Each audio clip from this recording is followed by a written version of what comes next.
Maravilha. Estamos iniciando então a nossa aula aqui. Perfeito. A nossa aula de hoje. Hoje a gente vai discutir o texto, o capítulo, né? As questões do historiador. É claro que tem um problema aqui, né? São questões do historiador e da historiadora que a gente tem que levar em consideração. Mas em 1996, quando esse senhor escrevia, ele não tinha essas preocupações que nós temos hoje, né? Então, quando a gente escreve, a gente já cuida, mas bom, temos que ser um pouco condescendentes com o nosso autor que foi trazido para a nossa conversa de hoje, o Anthony Prost. Vocês estão me escutando bem? Maravilha, né? E aí, então hoje a gente trabalha esse último texto. Semana que vem, né, os informes da paróquia, isso é importante. Semana que vem eu vou estar aqui pra gente tirar dúvidas sobre a resenha, como ela deve ser entregue. Ela deve ser entregue. Só um segundinho. Bom, já na semana que vem mesmo, né? Mas aí se vocês têm alguma dúvida de formatação, alguma coisa do tipo, eu vou estar aqui para tirar essas dúvidas de vocês. Né? Não dá para começar a fazer ela na sexta-feira à noite, né? Aproveitar que não vai ter aula. Enfim. E aí eu vou estar aqui para a gente tirar nossas dúvidas, questões. Boa, boa noite, boa noite. E aí eu vou estar aqui para tirar nossas dúvidas, questões. Assim que eu receber, no próprio final de semana, eu já começo o processo das correções. E aí como é que vai funcionar, né? Enfim, vocês vão receber, né? Vocês vão, acho que até domingo eu espero ter conseguido ler todas e botar as correções. Quem não conseguir nota 6 pode fazer uma prova de recuperação, né? Que a prova é a prova de recuperação de uma das notas, né? Então, nesse caso, a prova de recuperação seria a melhor nota que dá para trabalhar seria a nota da própria resenha, que é uma nota que tem peso 4, né, logicamente. Né? E aí eu vou disponibilizar já na semana que vem os textos que vão ser os textos que vão compor essa prova. Né? Como eu coloquei lá no começo, né, do semestre, são textos, vão ser 5 textos relativos ao semestre inteiro. Então, vai ser uma pergunta de cada texto e tal. Enfim, eu realmente espero que a gente não precise passar por isso. Mas se precisar, né, esse aluno ou essa aluna tem que estar ciente do que vai enfrentar no dia 9, que será o nosso último dia de aula, final, assim e tal. Então, bom, se vocês tiverem alguma dúvida podem perguntar, ou também podem mandar e-mail que a gente vai conversando ao longo da semana. Né? Como é a nossa última semana valendo, eu vou buscar estar mais disponível e buscar responder os e-mails de vocês, se vocês tiverem uma questão, no mesmo dia, desde que vocês logicamente enviem, né, comecinho da tarde no máximo, né? Não adianta mandar e-mail 5 horas da tarde, porque enfim, né, depois quando anoitece, eu não sei vocês, mas eu sou uma pessoa diurna, eu consigo fazer as coisas com atenção, com cuidado, com carinho de dia. Corrigir coisa de noite não funciona muito bem para mim. Então, talvez eu não encontre vocês, alguns de vocês na semana que vem. Se a gente não se encontrar, no semestre que vem eu vou estar oferecendo as disciplinas História Contemporânea 2, na quinta-feira à noite, para o pessoal. Enfim, não tem, né, não existe pré-requisito, né? Em alguns cursos existem disciplinas que são pré-requisitos, né? Por exemplo, para fazer Contemporânea 2, teria que ter feito Contemporânea 1. No nosso curso não funciona assim. Então, vou estar oferecendo Contemporânea 2. Oi?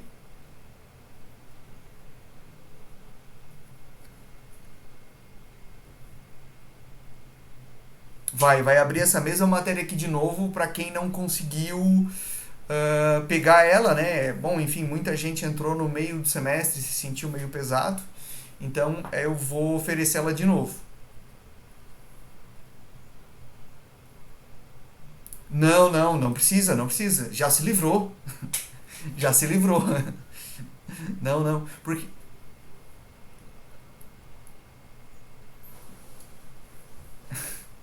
Não, não, não precisa. O que que acontece? Até mesmo que se tu quisesse fazer, tu não poderia. Por quê? Porque depois que tu cumpre uma disciplina, o código daquela disciplina, ele é colocado como concluído por você. Aí, se tu tentar te matricular de novo, ele não vai permitir, né? Porque ele vai dar que o código já foi preenchido.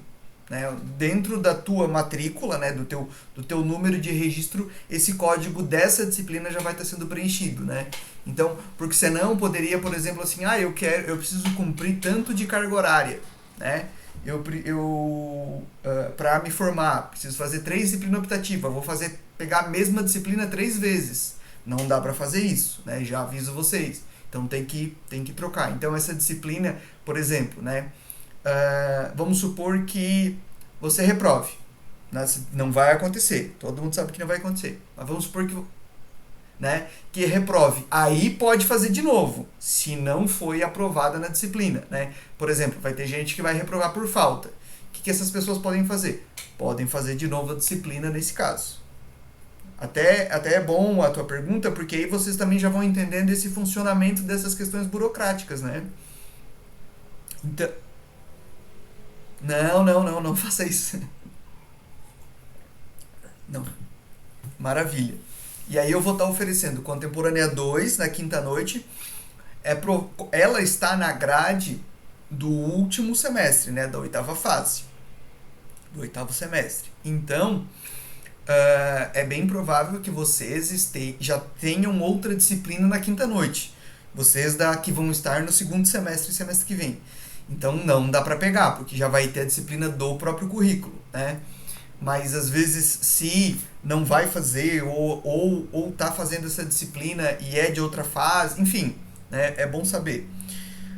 Na sexta-feira à tarde eu vou estar ministrando a disciplina de prática de ensino não, desculpa, tópico especial de ensino de história e história ambiental, onde eu vou discutir questões relacionadas à história ambiental, à educação ambiental e ao ensino de história.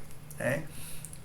Como ela vai ser uma disciplina fora do horário, ela é uma disciplina optativa, ela não é uma disciplina obrigatória.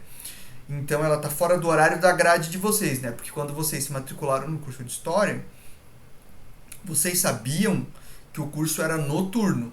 Então essa disciplina vespertina, ela pode ser oferecida? Pode, mas ela não é uma disciplina obrigatória. Né? As disciplinas obrigatórias, vocês vão ter a disponibilidade, a disposição de vocês, perdão, nos horários que são os horários do curso, todas as noites e sábado de manhã. Aí no sábado de manhã eu vou estar ministrando História do Pensamento Econômico, onde a gente vai trabalhar o livro História do Pensamento, a História do Pensamento Econômico, uma visão crítica. A gente vai passar o semestre inteiro com esse livro. Professor, o semestre inteiro só com esse livro? Sim. Eu pesquisei, eu encontrei o livro que a gente consegue, eu já consegui achar ele, e aí a gente vai seguir o caminho do livro o semestre inteiro. Isso era muito comum no passado, quando os professores tinham só um livro para dar a disciplina inteira, por questões de disponibilidade, da biblioteca, enfim e tal. Isso deixou de ser comum com o tempo. Né? É claro que em contemporânea, que é uma disciplina obrigatória da nossa grade curricular, vocês não vão ter isso. Eu vou trazer diversas formas de ver, né, a história contemporânea e tal. A História do Pensamento Econômico é uma disciplina também optativa. Então, numa disciplina optativa, a gente pode fazer coisas mais diferentes, né? E aí, o que acontece? Quando a gente pega e lê um pouco de cada livro, a gente entende um pouco de cada coisa. Mas quando a gente pega um livro e lê esse livro, esse é o livro que eu separei é o livro de 2017. Então, ele é atualizado. Quando a gente pega esse livro e lê ele inteiro, o semestre inteiro, a gente pega uma noção geral desse livro, né? Que é um livro que vem de 1500 para cá. Então, só para explicar para vocês, caso vocês, se não tiverem aula no sábado, podemos nos encontrar lá. Todas as aulas vão ser feitas como esse modelo aqui, vão ser aulas gravadas. Então, mesmo que vocês não possam ver as aulas da sexta-feira à tarde, porque trabalha, mas quiser se inscrever, né, como é vamos dizer assim, um período delicado, né, onde a gente está trabalhando com diversas questões, a gente está vivendo uma pandemia, né, vão ter tarefas a fazeres semanais da disciplina, e aí à medida que vocês forem entregando esses afazeres, vocês vão ganhando presença. E aí é assim que vão funcionar, assim que vão funcionar todas as disciplinas que eu vou ministrar semestre que vem. Ok? Então tá. Então vamos então pro que interessa, né? Chega de fazer merchandise das disciplinas. Vamos pro que interessa, que a gente vai olhar hoje para o capítulo As Questões da História, as questões do historiador e da historiadora, né? Do Anthony Prost, o nosso terceiro e último capítulo desse livro. Quando eu montei essa disciplina, eu estava muito preocupado em permitir, né, em trazer questões tanto práticas de escrita quanto práticas da disciplina, do funcionamento da disciplina. E agora, esse último capítulo aqui, ele é um capítulo que permite a gente ligar a aula, né, a leitura que a gente fez do Pierre Bourdieu lá do começo do nosso semestre, às questões próprias da teoria da história e da escrita da história. E a escrita da história, então, a historiografia. Bom, o Antoine Prost, a gente está cansado de saber quem é ele, né? A gente já viu que ele é um historiador francês, né, que é professor da Universidade de Paris I, que trabalha com história da sociedade francesa do século XX, organizador do 5º volume, né, da História da Vida Privada, lançado no Brasil pela Companhia das Letras, e autor desse livro que foi lançado em 2017 no Brasil, pelo menos essa edição, né? Deixa eu ver quando ele foi lançado pela primeira vez, porque essa é a segunda edição, isso é importante a gente ver. Ele foi lançado pela primeira vez em 2008, então quase 10 anos depois ele foi relançado, né, pela editora Autêntica, que é uma editora que vem lançando, vamos dizer assim, novidades do campo da historiografia para a gente ter acesso em português. E aí aqui a gente vai olhar, né, para o capítulo de número 4, que é o capítulo As Questões do Historiador. E aí, né, para a gente fazer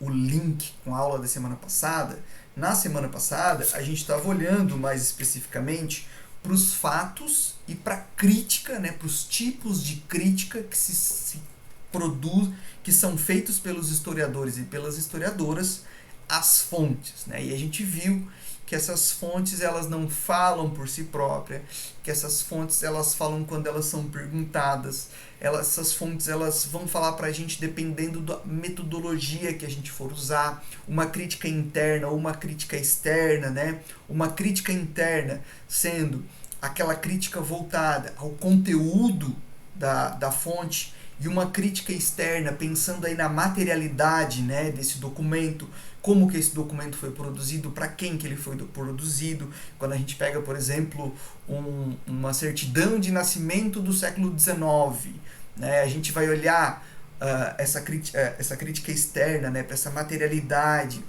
A gente vai olhar se esse papel era timbrado, a gente vai olhar se esse papel ele estava dentro de uma ordem de outras certidões, né? Então a gente todos esses elementos. E o que ficou claro para a gente na aula passada é que existem fatos próprios, né, produzidos a partir da crítica, e que essa crítica então, né, ela vai ocorrer, né, com base nas perguntas, beleza?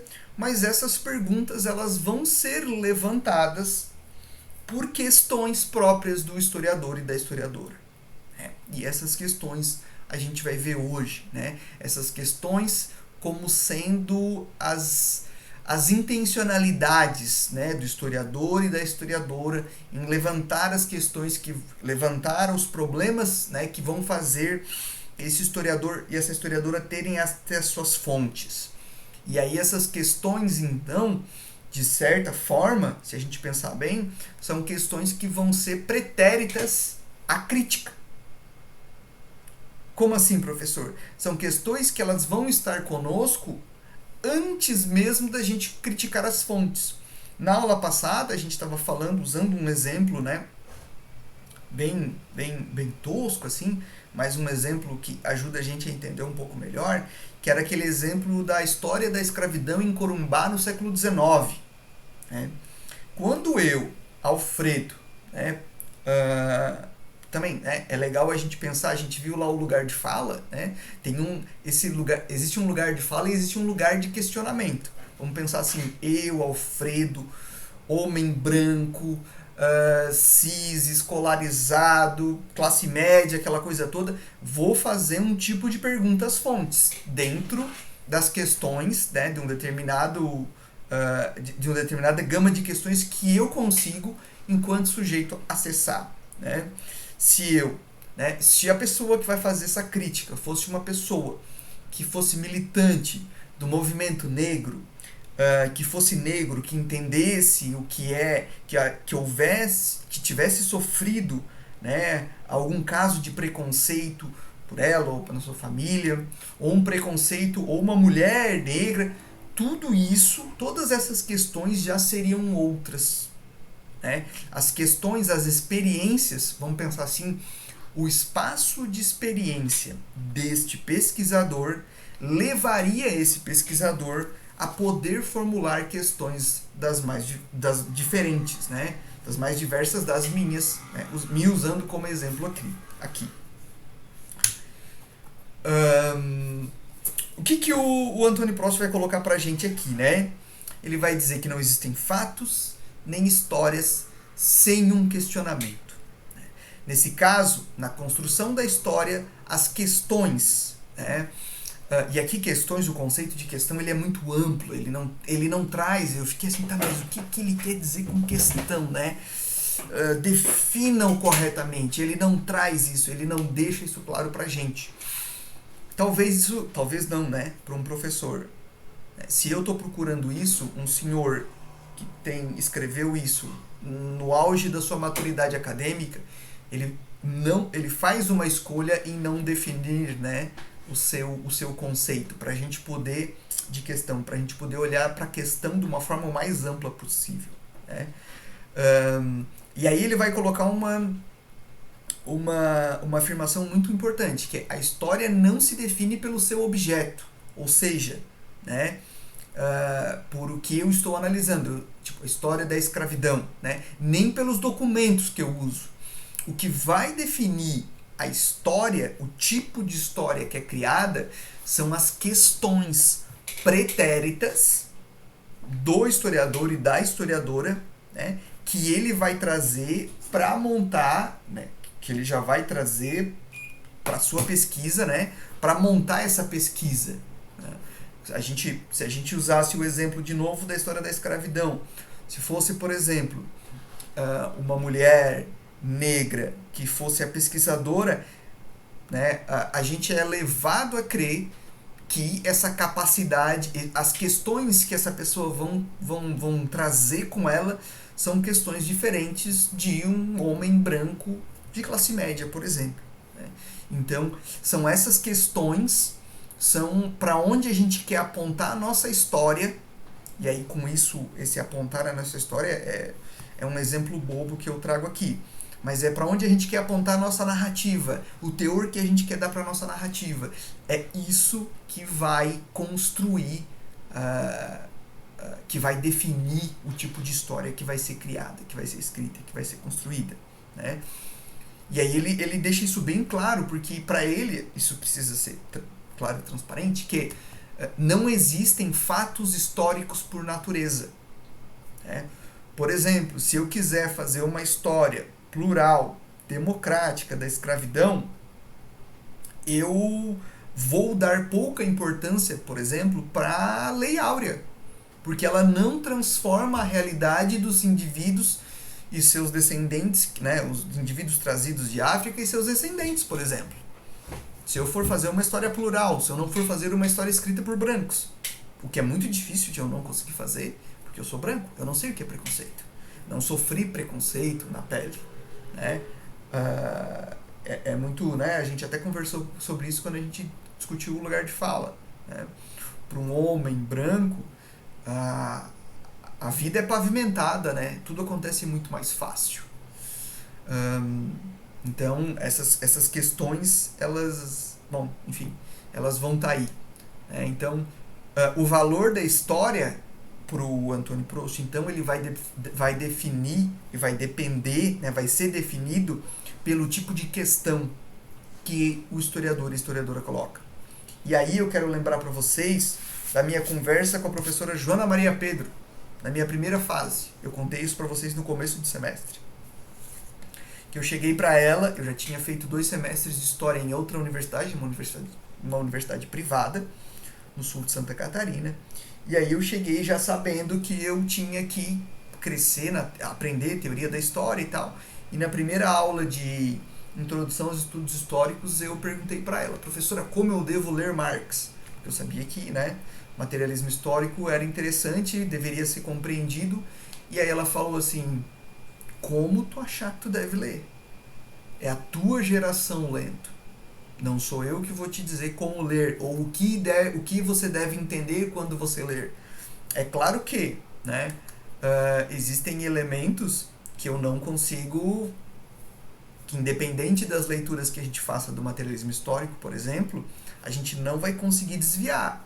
Como, por exemplo, a primazia da matéria sobre a ideia, como, por exemplo, a questão contingente da ideia, a questão estrutural, onde as ideias elas são reflexos das condições materiais, enfim, são coisas assim. Só que cada geração, cada grupo de indivíduos, né, vai fazer um tipo de leitura. E aí eu falei para vocês que isso é muito importante e que isso torna legítimo até mesmo as leituras que vocês vão fazer.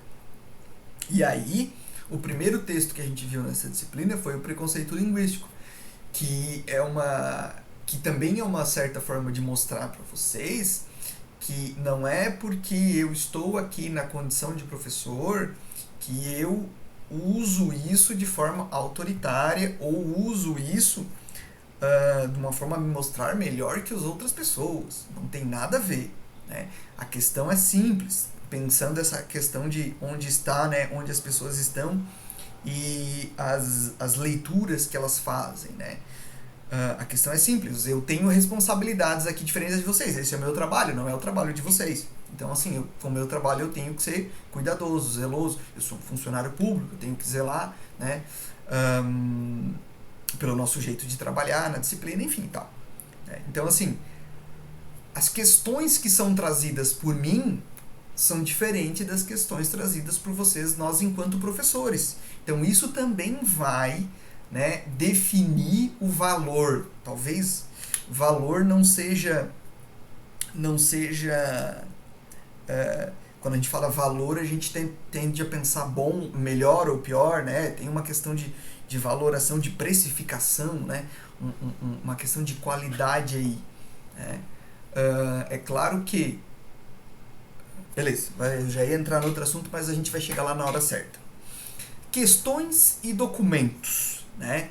Aí ele vai usar para o Collingwood, e aí eu vou tomar liberdade de ler para vocês, porque esse é um texto que a gente não pode deixar passar. Mas aí ele precisa enfatizar para a gente que toda a questão colocada pelo historiador e pela historiadora nunca é ingênua. Né? E aí entra um pouco naquilo que a gente estava falando na aula passada, para que senhor você serve, né? No sentido de servidão e tal.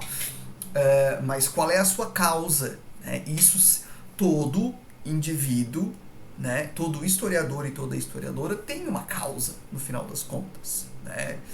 E às vezes não, na grande maioria das vezes, essa causa ela é implícita. A gente tem que ler o texto inteiro para entender qual é a causa daquela pessoa, né? daquele narrador, daquele escritor.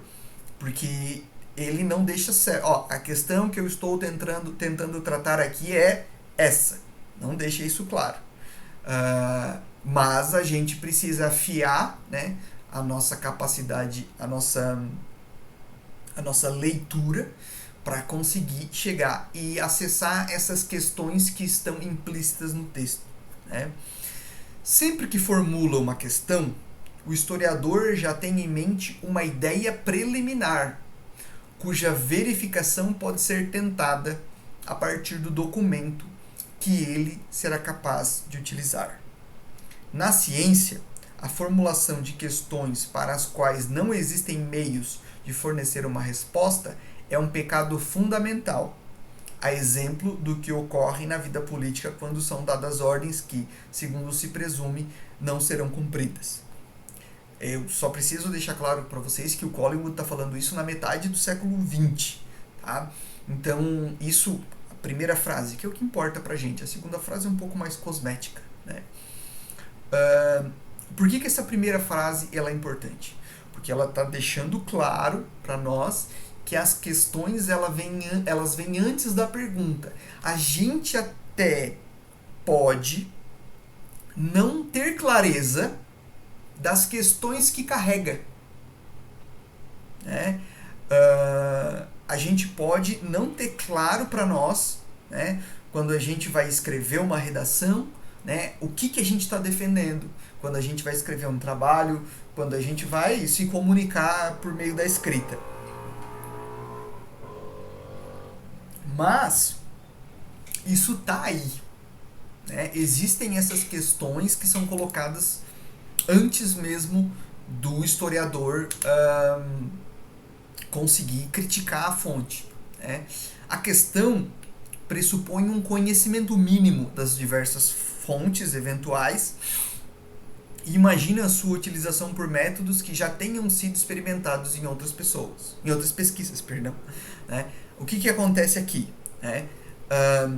Quando a gente começa, né, a escrever alguma coisa, a gente ou vai produzir um trabalho, né, a gente tem uma ideia da onde a gente quer chegar, né, do que a gente quer dizer com o nosso trabalho. Mas a gente não tem uma ideia muito clara de como a gente vai chegar lá. E aí a gente começa escrevendo e vai vendo. E aí, eu imagino que isso já deve ter acontecido com vocês, às vezes a gente se perde no caminho e chega noutra coisa, o assunto vira outra coisa. O que o Collingwood o que o Anthony Proust está dizendo pra gente e o Collingwood está referendando aqui, né? O historiador, quando ele vai colocar sua pergunta às fontes, ele tem que nem da mesma forma que a gente falou na aula passada, quando ele vai criticar a fonte, ele tem que saber, né, conhecer muito bem o contexto histórico da qual essa fonte foi produzida, para conseguir saber se a pergunta que ele está fazendo não é uma pergunta que foge à realidade daquele contexto. Quando uma interpretação, né, ela não faz sentido com o contexto, né, por exemplo, querer ver, como eu falei para vocês na semana passada, sustentabilidade no século XIX. É um conceito do final do XX, aí eu vou lá e vou ver, não, olha só, os relatórios imperiais da província do Mato Grosso falam falam de um uso racional das madeiras. Isso é sustentabilidade. Não, a racionalidade que eles estão falando aqui é uma racionalidade do século XIX, então a gente tem que tomar cuidado com esse tipo de coisa. Então, assim, esse conhecimento sobre o contexto histórico, ele vai nos dar os meios para poder criticar essas fontes, né? E esse conhecimento, né, sobre a característica das fontes nos faz conseguir melhorar as nossas perguntas que a gente faz às fontes. Né? Por exemplo, se eu vou pegar jornais do século XIX, Já foi apresentado para vocês a hemeroteca digital?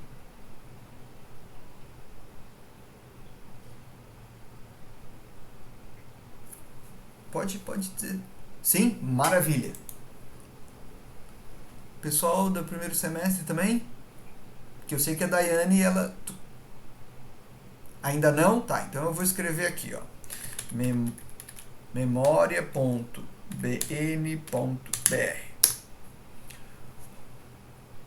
Esse site é o site da biblioteca... BN é a Biblioteca Nacional do Rio de Janeiro, tá?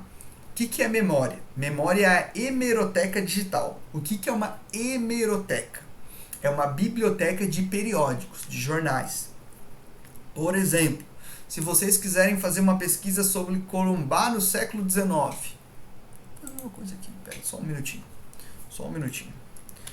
Memória.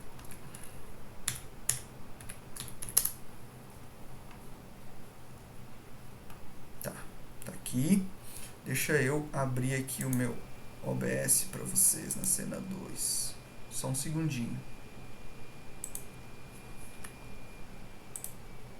Acreditem em mim, eu estou aqui. Aqui. Beleza. Tá aparecendo para vocês aí?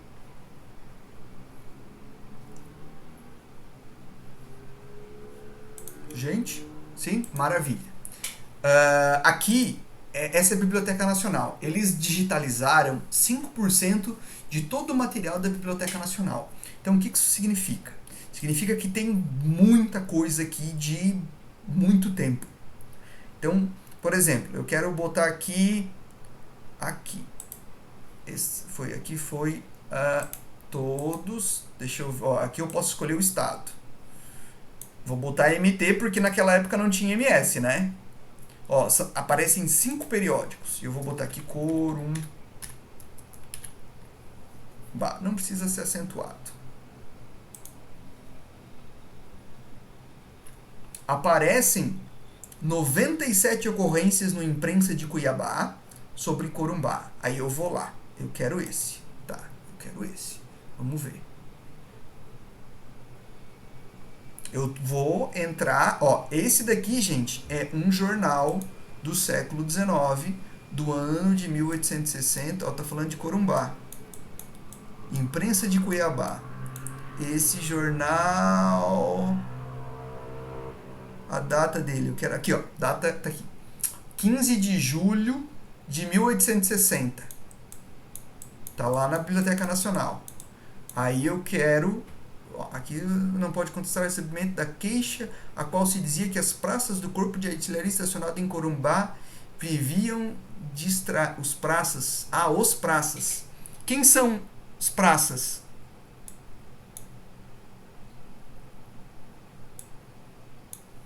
É militar. Então eles estão reclamando que os militares do Corpo de Artilharia estacionado em Corumbá viviam distraídos no serviço. Né? Então, assim, aí eu já começo a entender um pouco melhor. Então, assim, se eu não tivesse o conhecimento de que praças são os militares, eu não conseguiria entender o que está acontecendo aqui.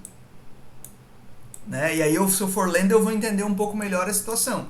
Mas por que eu peguei esse momento aqui? Né? Tá prestes a estourar a Guerra do Paraguai, né? Então, deixa eu voltar para lá. E aí, conhecendo o contexto histórico, eu consigo fazer perguntas à fonte. Deixa eu voltar aqui. Captura de janela lá. Aqui, voltamos. Né? Então, ali na hemeroteca, eu tenho, se vocês, né? Eu quero tô com tempo livre, quero dar uma olhada. Divirtam-se com a hemeroteca. Vocês vão encontrar muita coisa. E é fonte primária, né, gente? É claro que materialidade da fonte. A gente tem que levar em consideração isso. Né? Vocês não estão ali vendo a ordem da fonte, se ela está ordenada. Vocês não estão vendo se a qualidade do material, a preservação do material, ela permite... até legal, porque quando a gente pega uma caixa, um arquivo, a gente consegue ver tudo, né? E aqui é bem provável que eles colocaram para nós só o que está em boas condições de ser mostrado, né? Ou o que consegue ser escaneado. Então essas coisas são deixa eu permitir aqui, pronto. Então essas coisas elas são interessantes de a gente perceber, né? Esses pequenos detalhezinhos assim. O que o Collingwood, né, vai colocar então pra gente, né? Que questionar tem a ver com o ponto de vista histórico, né? Tudo que é perceptível para o historiador pode ser utilizado do ponto de vista racional, como prova no sentido de uma evidência, né? Seja qual for o assunto. Se ele vier a formular a questão adequada em sua mente, a ampliação do saber histórico depende sobretudo de descobrir a maneira de utilizar como prova a percepção de determinado fato que, até então, havia sido considerado sem utilidade pelos historiadores, né? E aí aquela coisa do qual a utilidade que o arquivo tem, né?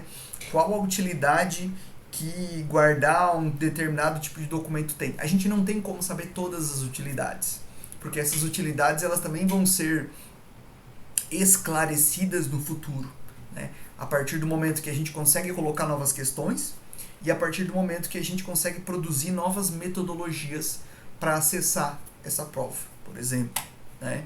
Vamos pensar, por exemplo, a datação do carbono 14, né? Que transformou a forma de pensar arqueologia, né? Porque permite uma datação muito mais exata de coisas que a gente não tinha como saber no passado. Então, isso muda a forma de olhar para um determinado resquício, por exemplo. Continuando com o Collingwood. Assim, todo o mundo perceptível constitui potencialmente e, em princípio, uma prova que se torna efetiva na medida em que o historiador pode utilizá-la. Então, percebam que é muito mais a responsabilidade está no nosso colo de tornar uma evidência uma prova. Porque isso vai depender da nossa capacidade de arguir essa fonte. E tal percepção só será possível se este vier a abordá-la com o tipo adequado de saber histórico. Quanto mais amplo for o nosso saber, tanto maior será a nossa capacidade de aprender, a partir do todo e qualquer fragmento de fontes, essas fontes enquanto evidências, né?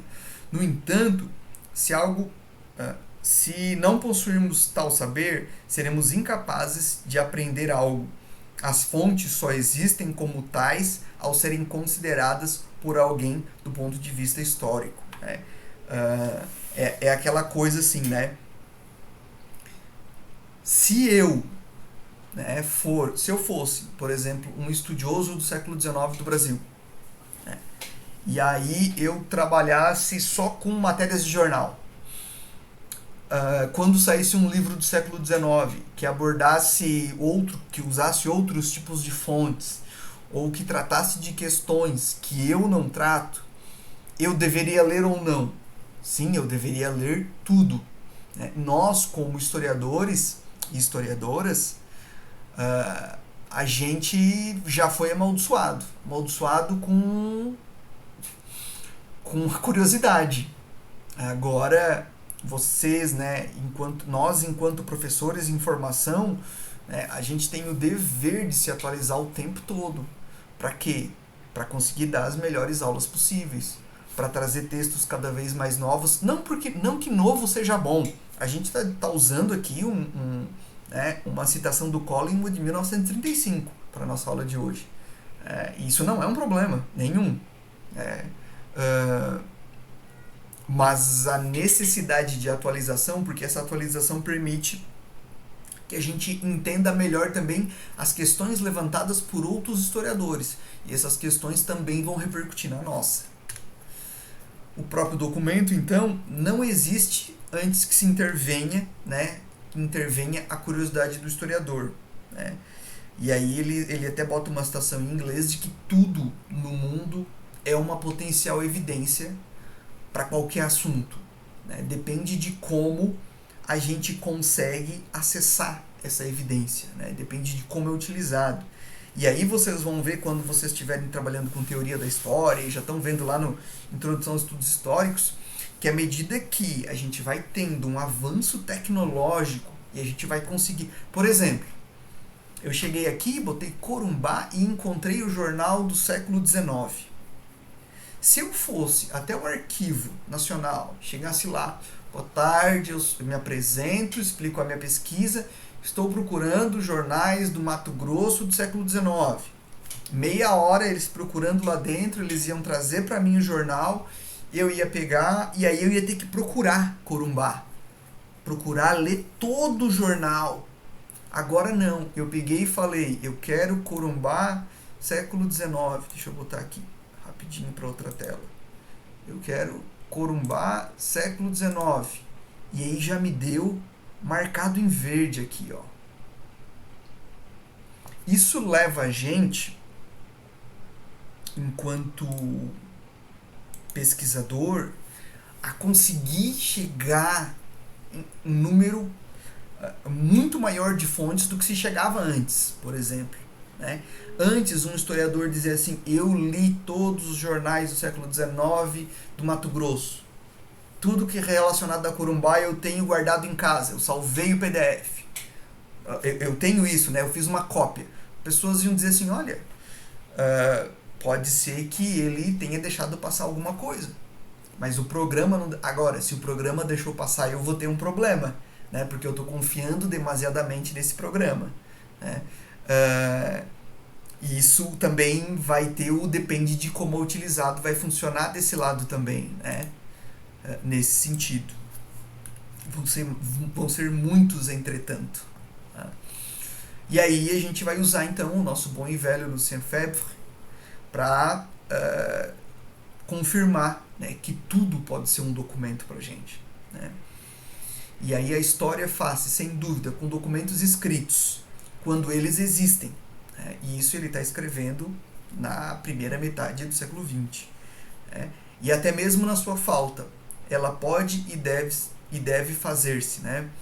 A partir de tudo o que a engenhosidade do historiador pode lançar mão para fabricar seu mel, na falta das flores usuais. Eu achei essa analogia muito boa. Né?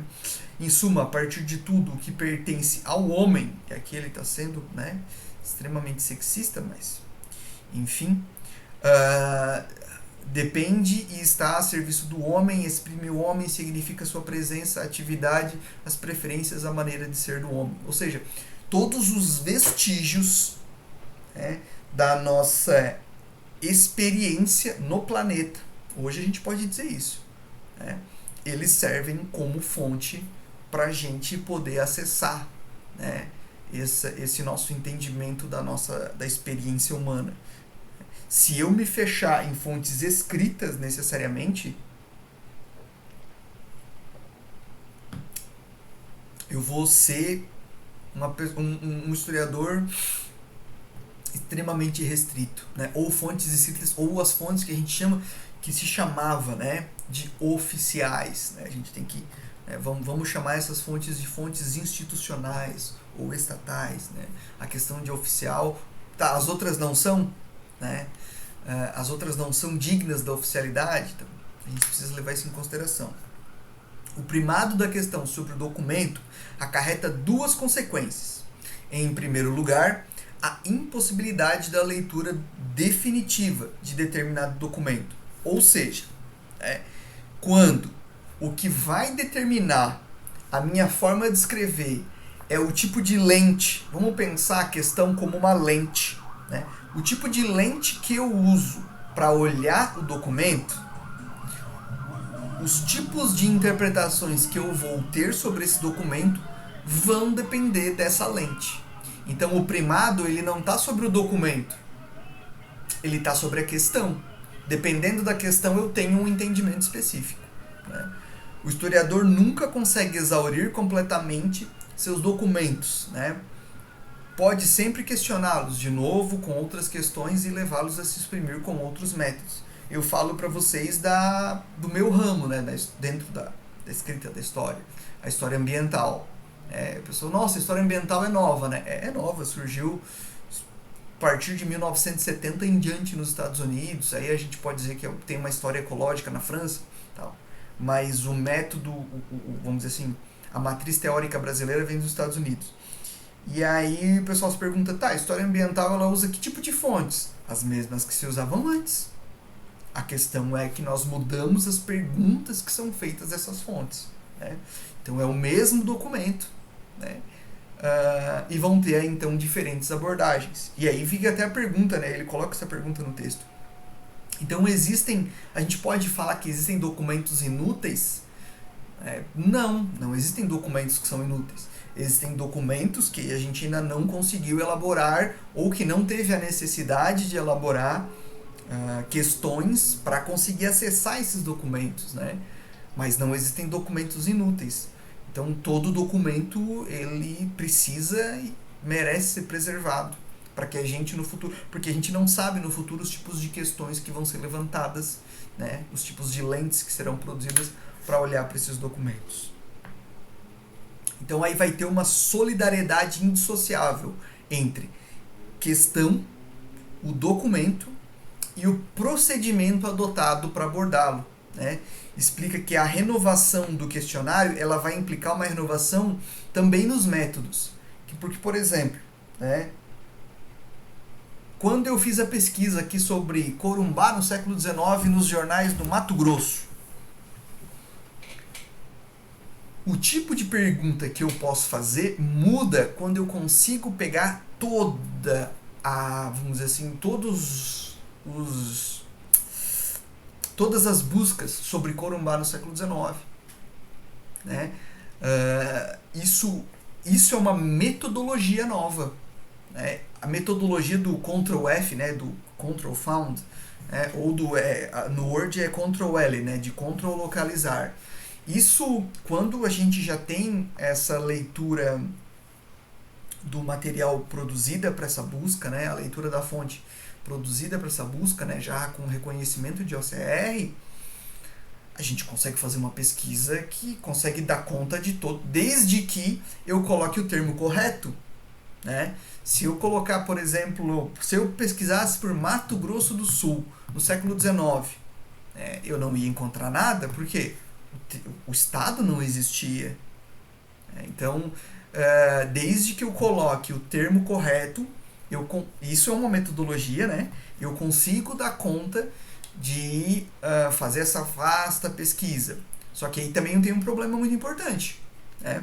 Se eu estiver fazendo uma pesquisa sobre o século XIX, Corumbá, beleza, botei ali, encontrei e tal.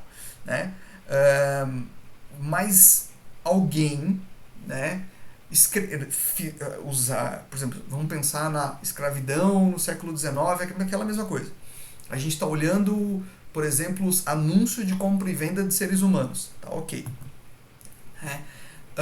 E aí, essa pessoa não escreve vendo um cativo ou vendo um escravo. Essa pessoa escreve vendo pessoa.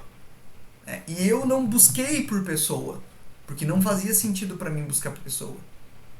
Então eu deixei passar. Se eu estivesse folheando o jornal página a página, eu iria encontrar esse anúncio. Olha aqui, estão falando um termo diferente. Então por que está chamando de pessoa aqui? E aí, opa, isso é muito interessante. Vou tentar entender um pouco melhor desse contexto aqui do que essa pessoa está querendo dizer.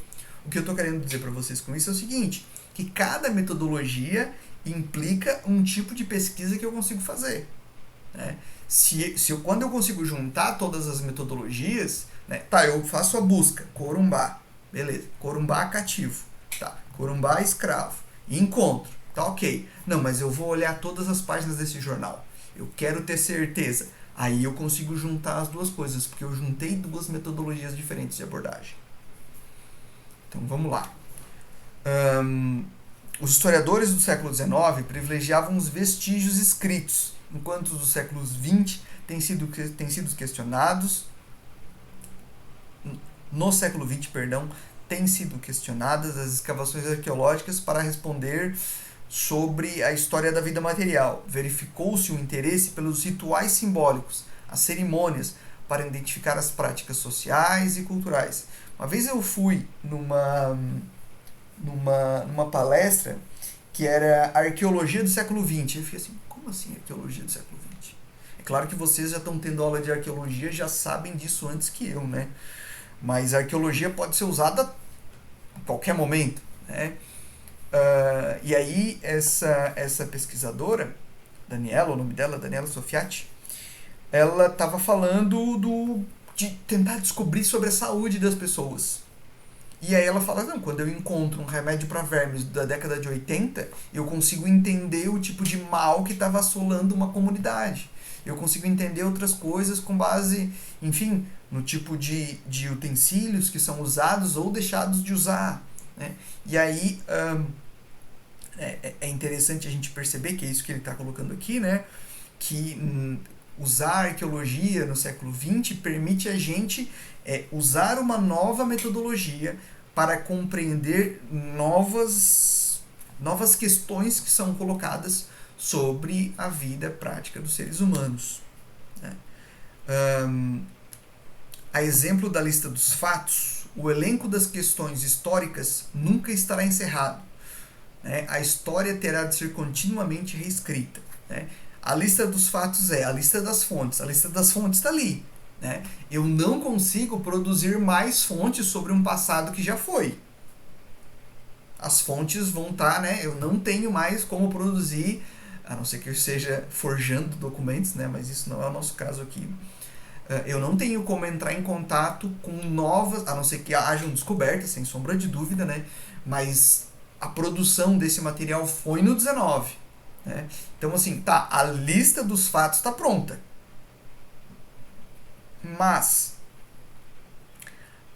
como o que vai fazer a nossa interpretação sobre esse passado, né, ser produzida são as questões que a gente vai colocar, a história será continuamente reescrita. Né? E aí isso parece uma maldição, outra maldição do professor Alfredo. Né? Pensar, não, a história tem que ser continuamente reescrita, então eu não posso confiar em nada do que foi escrito no passado. Pode, desde que a gente esteja ciente de quais as questões que levaram os historiadores e as historiadoras a escrever sobre isso nesse passado, e essas questões deem conta das nossas demandas no presente. Aí eu posso usar um texto do Collingwood de 1936, por exemplo, sem problema nenhum. Porque o que eu estou falando, né, o que ele escreveu fala comigo agora. Né? E essa questão, né, da história ser continuamente reescrita, né? Muitos veem isso como um defeito da história. Né? Eu vejo isso como uma das forças da história, essa possibilidade contínua de renovação. Né? A nossa forma de entender matemática, por exemplo, né? Matemática, é claro, a não ser que a gente tenha uma revolução científica, né? Alguém diga algo que todo mundo não estava percebendo naquele momento, né? A não ser que a gente tenha essa revolução, a gente vai entender, vai buscar estudar a mesma matemática do começo do século XX, por exemplo. Mas na história não faz mais sentido, porque as questões são novas. E com novas questões eu tenho novos fatos históricos. Entretanto, em cada momento da história, existem questões que deixam de ser formuladas e outras que estão na ordem do dia. As primeiras são contestadas e rebatidas, enquanto as segundas também, né, encontram-se no cerne das preocupações da profissão. A inserção das questões do campo, das questões no campo, das problemáticas atuais da corporação determina seu status científico. Aqui ele está sendo totalmente Pierre Bourdieu. Lembram vocês que quando a gente estudou o Pierre Bourdieu, a gente, né, a estrutura do campo científico, a gente viu, e ele falou do potencial de refração. Né? Quanto mais autônomo for um campo científico, maior o potencial de refração. A refração é a onda de luz entra na água e ela não reflete, ela não volta, ela muda de direção. Né? Isso é o potencial de refração, que vai depender da turbidez da água, de um monte de coisa e tal. E o campo científico é isso. Quanto mais autônomo for o campo científico, menos força esse mundo de fora vai ter dentro dele. Esse é o resumo. Né? E o que ele está falando aqui pra gente? Né? No campo da história isso muda. No campo da história, né, as problemáticas atuais elas se vinculam ao status científico. Ou seja, as demandas da sociedade, de alguma forma, né, o campo da história ele precisa te vincular a essas demandas da sociedade para funcionar. Porque é dessas demandas da sociedade que a gente tira as nossas questões. Então, por exemplo, a gente vê o assassinato do George Floyd, né, e as discussões sobre a vida dos negros no Brasil, no mundo como um todo, ou melhor dizendo, no mundo ocidental, longe da África. Essas questões, né, essa forma de... E as discussões que vêm em função de um assassinato brutal, e aí, assim, tá, a gente pode dizer, né, vão vir pessoas que vão dizer assim, gente, essa brutalidade sempre existiu, o que muda agora é que agora a gente consegue filmar, porque cada um tem um celular, e aí a gente tem acesso, e aí a gente se comove, aí a gente não a gente sociedade, né? A gente que não faz parte, que não é negro, né? Enfim.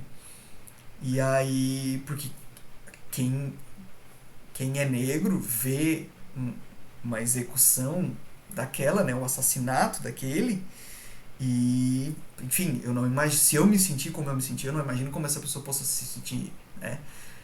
Pra gente pensar o peso dessas questões direcionando, né, as discussões, por exemplo, em sala de aula, porque nós, enquanto futuros professores, nós precisamos trazer isso para a sala de aula. Né?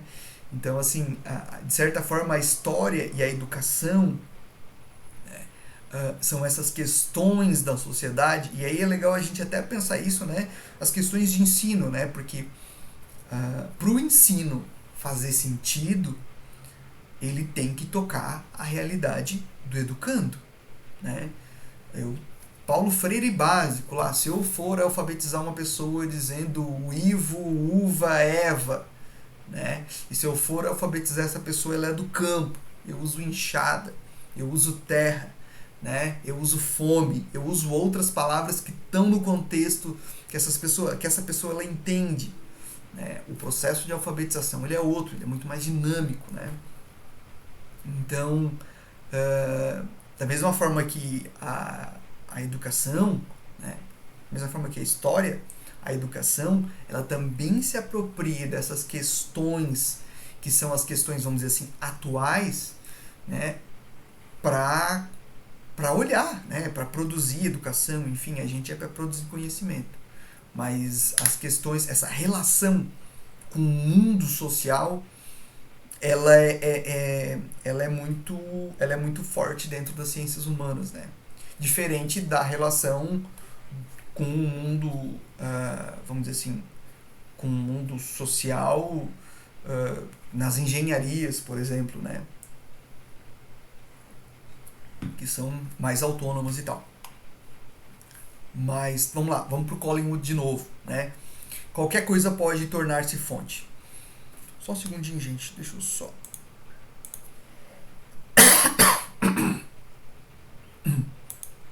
Maravilha. Aqui.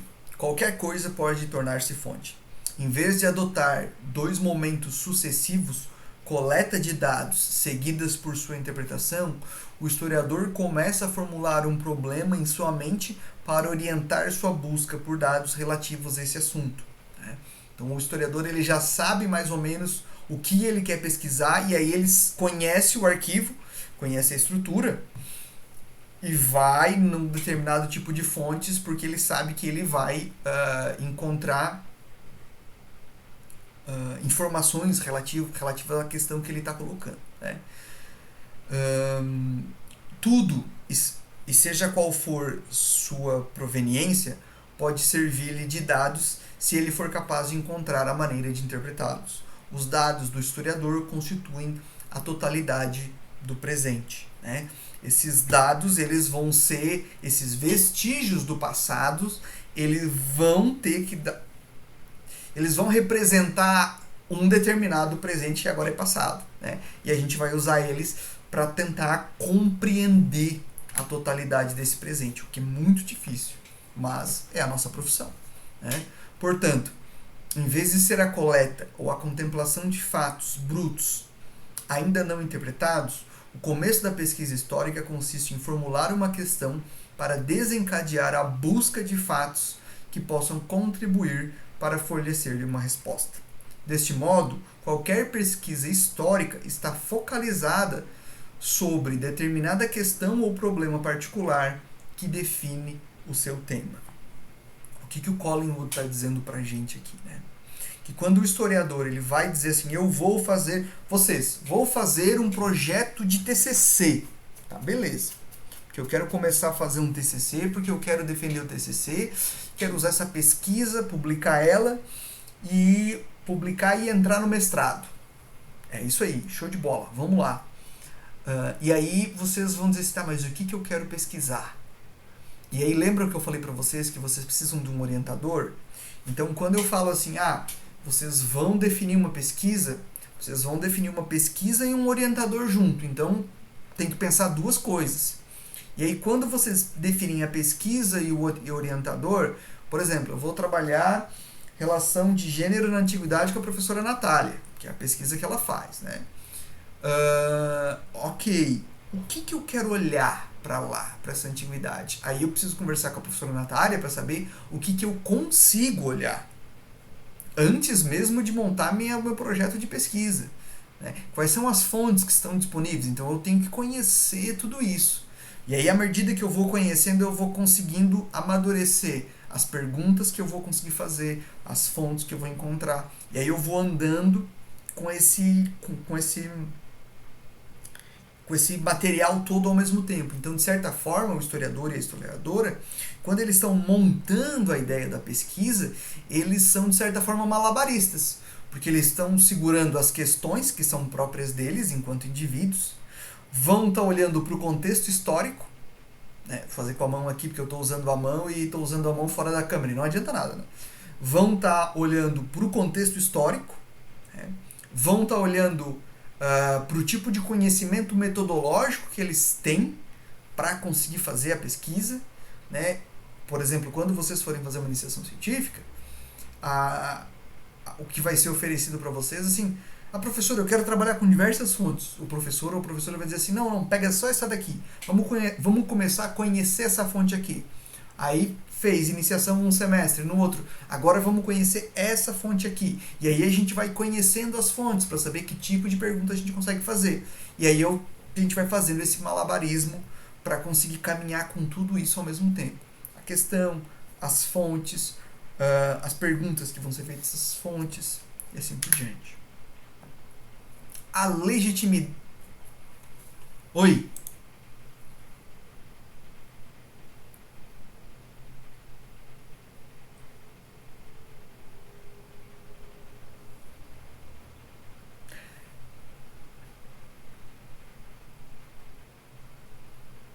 Sim, sim. Não, fica tranquila. Sim, sim, não, totalmente, totalmente. O que eu falo, sim, não, fica tranquila. É difícil pra mim buscar fonte.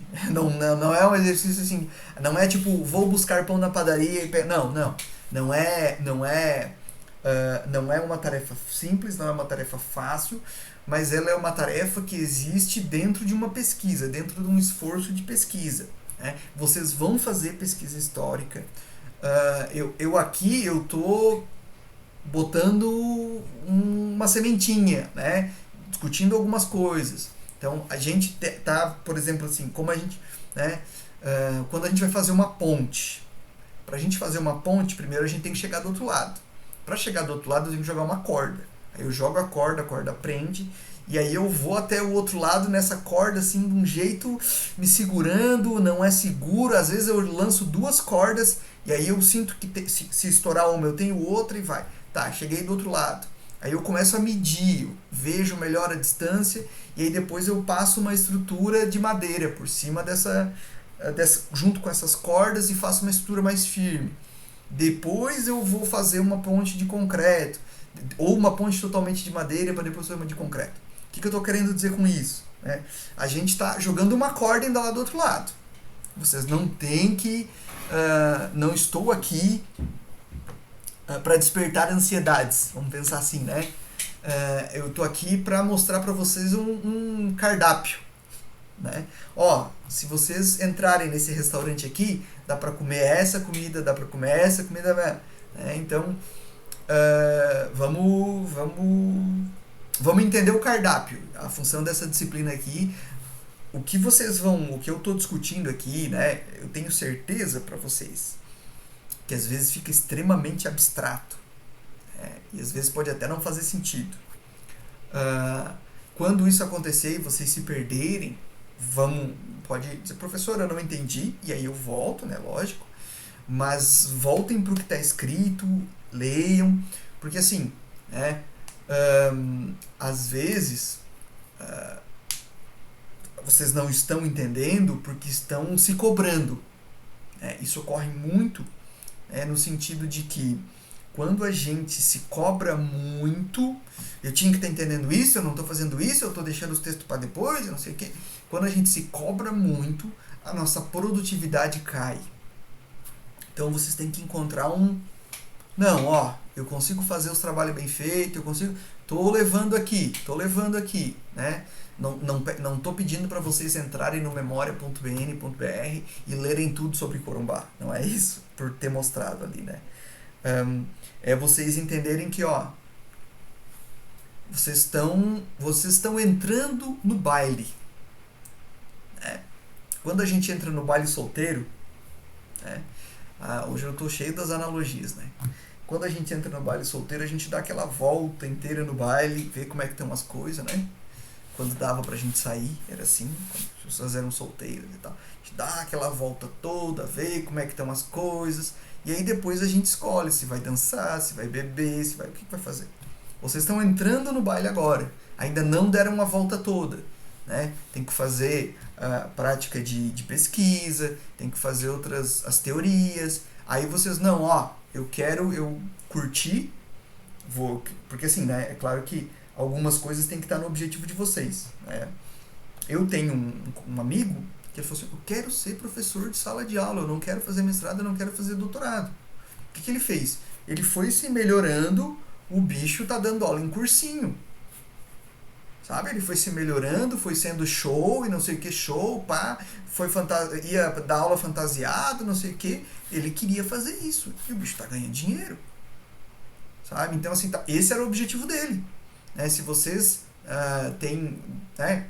Eu já tenho um objetivo, eu quero pelo menos fazer o mestrado aqui em Corumbá, beleza, que é o que tem à nossa disposição, ok, então o que eu preciso? Preciso entender o que está acontecendo, então vamos entender, vamos fazer as disciplinas e entender, e talvez, né, entender o que está acontecendo é fazer o curso inteiro.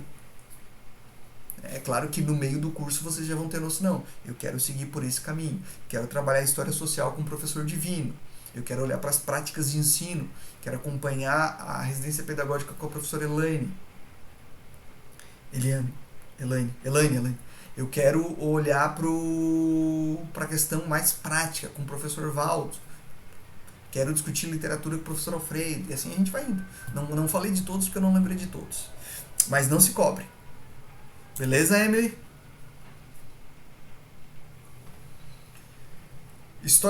Aí ele vai falar da legitimidade, né? E aí, muitas vezes, a gente vai olhar para a legitimidade sendo assim, qual a história que ainda não foi contada?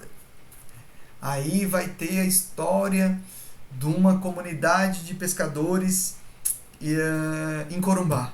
Essa história ainda não foi contada. Beleza. Depois que ela for contada, ninguém pode mais falar nada? No passado se acreditava muito assim, né?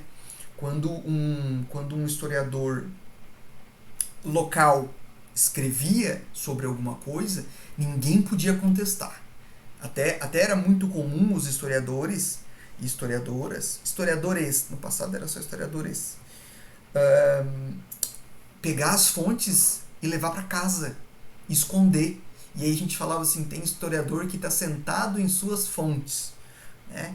E aí, como a gente não podia fazer a pergunta, né, não podia ter acesso às fontes, porque, enfim, né, essas histórias não podiam ser questionadas, né? E aí ele vai discutir um pouco dessa questão de história ser escrita uma vez, ou de história que tem legitimidade de ser escrita, é uma história que ainda não foi contada, e aí ele vai desconstruir, né, essa ideia, porque a legitimidade da história ela vai estar nas questões que são a base para a gente fazer a crítica à fonte e não no que é escrito.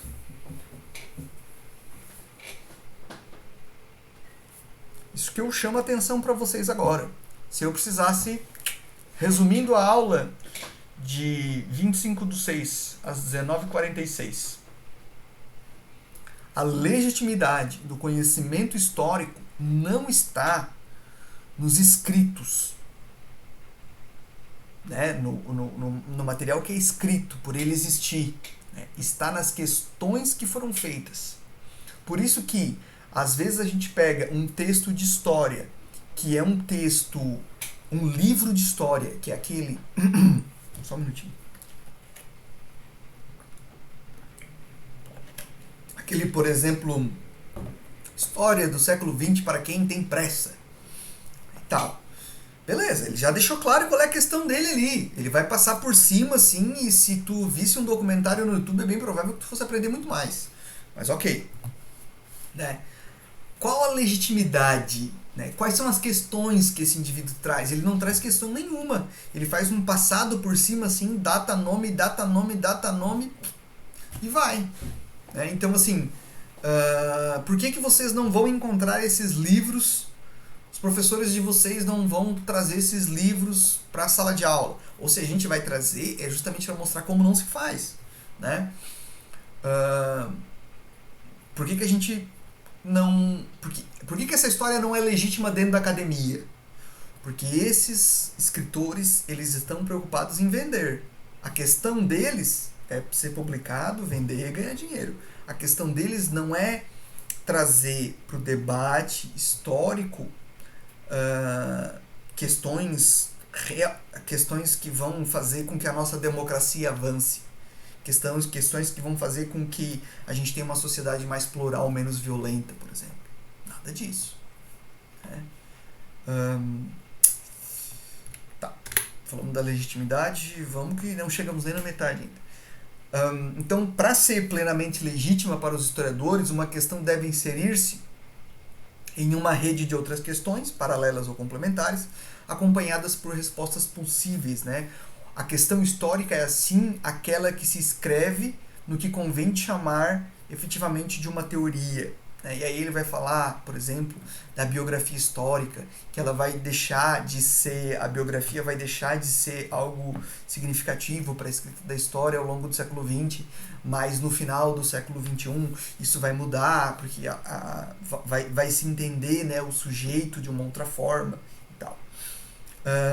E aí, né, esse ponto é importante porque ele vai dizer assim pra gente, né, que essa legitimidade ela vai depender da gente conseguir colocar a nossa questão dentro de uma teoria, né? Qual é a teoria que esses história para quem tem pressa, qual a teoria histórica que eles estão se filiando? A gente não consegue entender qual é. É um manual que novamente, se a gente ligar o YouTube e botar lá documentário do século XX, a gente aprende mais. Porque isso que é muito interessante, né? A gente pensar essas transformações.